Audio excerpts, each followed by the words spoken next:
I asked Christina to read with a little more verve the Magnificat today. Many times we hear the Magnificat and it's all breathy. It's like, oh God, you have made such beautiful things. And that's one way of saying it. But this Magnificat is a very dangerous thing. It has been the fact that there have been many kings and presidents and dictators all around the world that have forbade the reading of the Magnificat. They said, no, you cannot read this. Why? Because it said very powerful things. My goodness, what if the people take this literally? That the great shall fall, and the fallen, the poor, shall rise up. So literally, the Magnificat has been banned from many countries over the centuries since the time of Christ. And as we read today's lyrics for our anthems today, we read this little babe. Oh, isn't that very sweet? This little babe, so few days old, is come to rifle Satan's fold. Come to rifle Satan's fold? That is a very powerful thing to do. You come in and you go through Satan's belongings. This is not a little weak Savior. And all hell doth at his presence quake, though he himself for cold do shake. For in this weak unarmed wise the gates of hell he will surprise.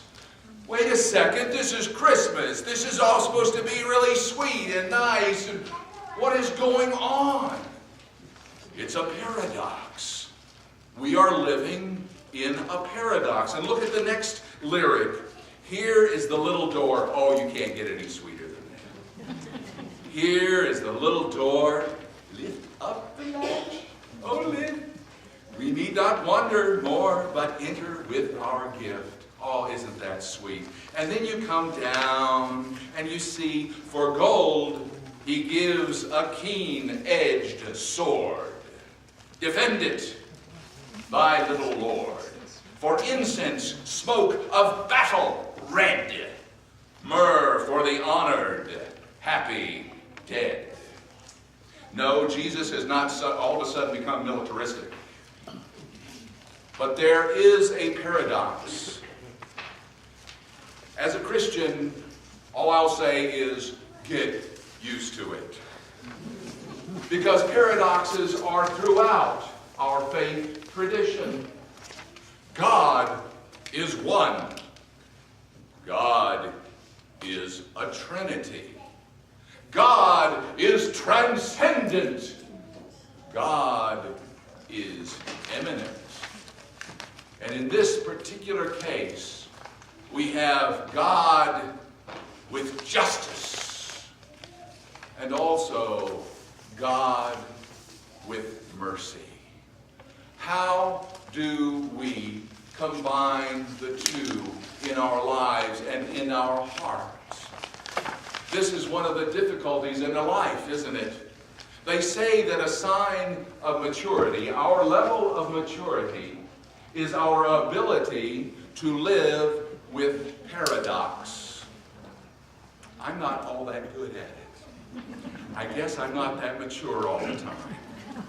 It's not an easy thing to live in paradox. It's always in flow between justice and mercy. Did you notice, if you watched any of the program concerning Nelson Mandela, I remembered his name this time. And there were testimonials that were taking place in the country. And some of the most profound testimonials were of his jailers. For Nelson Mandela was just as compassionate for his oppressors as he was for the oppressed. Did he believe in justice? You better believe it. But how did he work with that? How did he live with that? Well, this is something that I've been working on for many years. How to express justice in the world while at the same time being merciful. And somebody taught me an explanation of the word compassion that has been very helpful for me, and I hope it is helpful for you when you listen to anthems like this and lyrics like this that seem to be dichotomous. They just, one is going against the other. What does that mean? How do we live with it? Compassion. Hear this definition.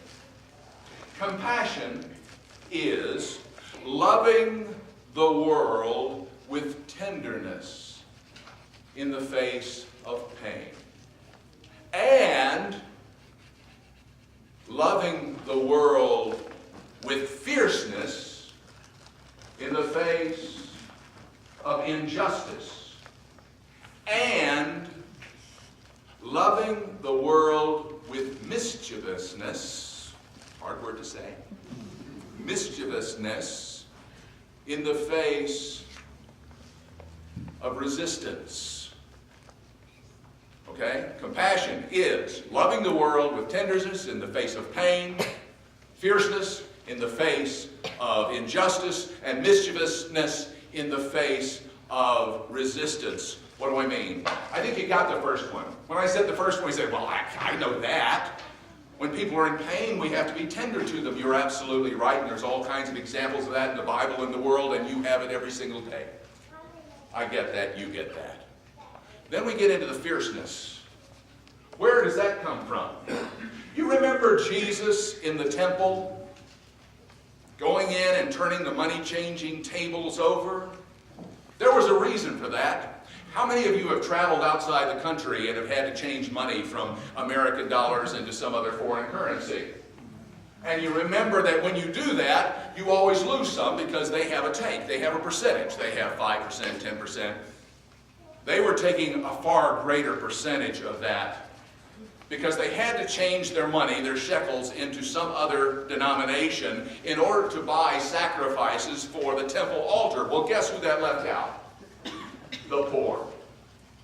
It was unjust. Jesus went in there and he was angry and he was fierce and he turned over the money-changing tables in the face of this injustice.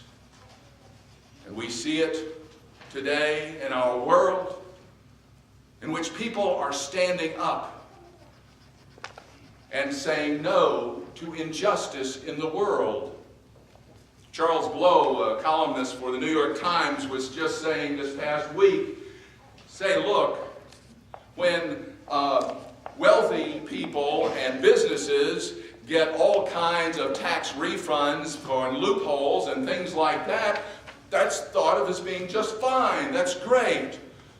But when the poor need money for food, they must be morally deficient.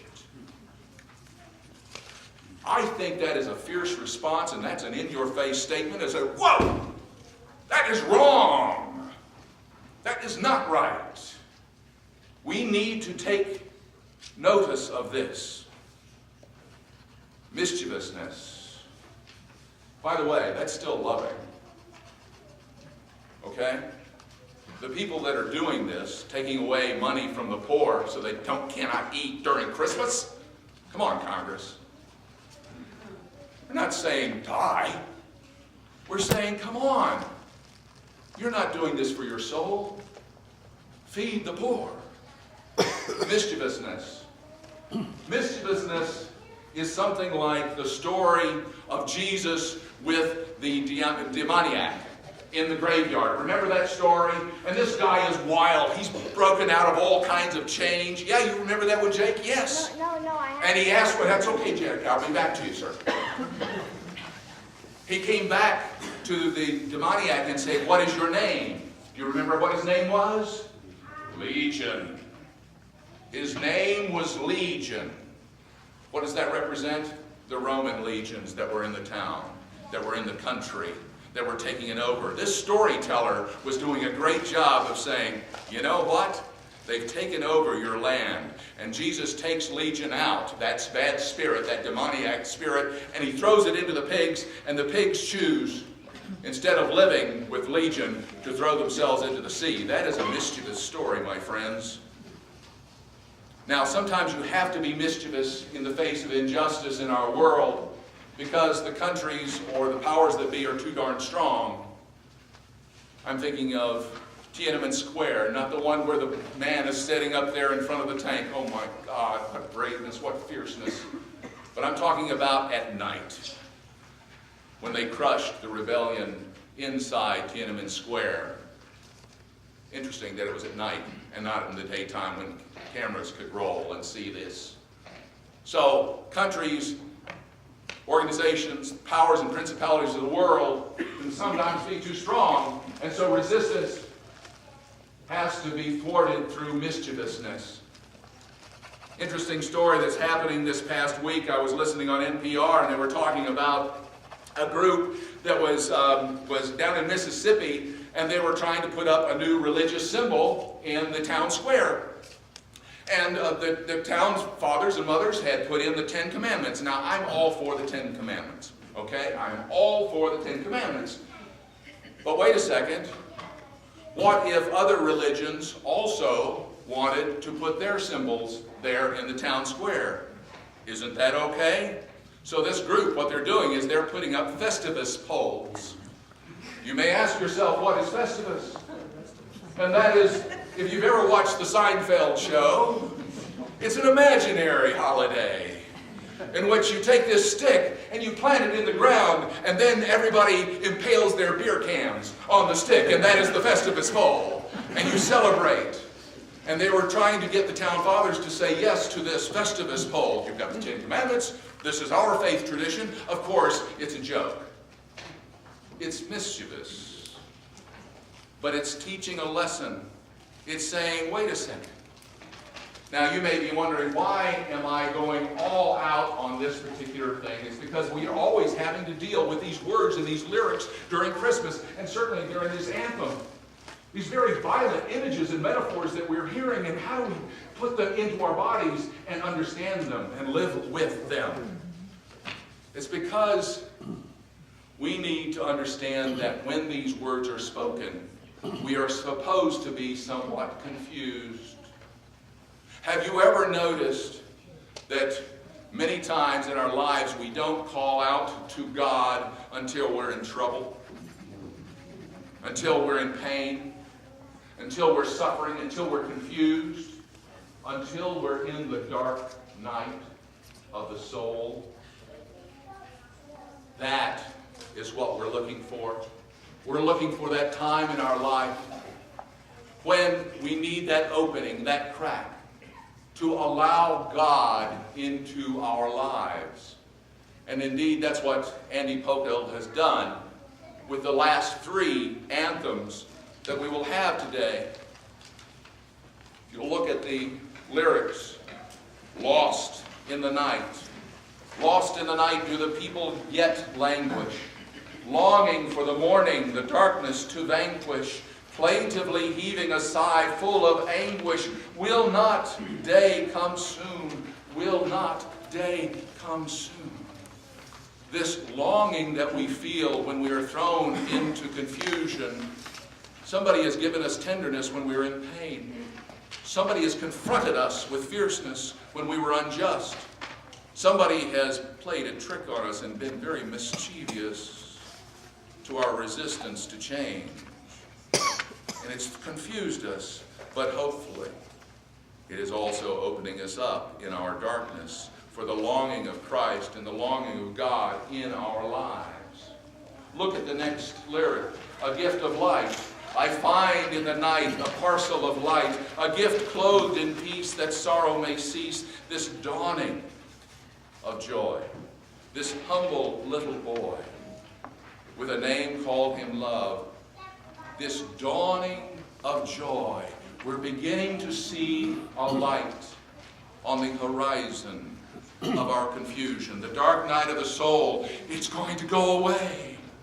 And then finally, the hope and the blessing of light everlasting, O love never failing. Illumine our darkness and draw us to thee. I can think of no finer way of ending this message today than please having our choir and Andy leading in these final songs.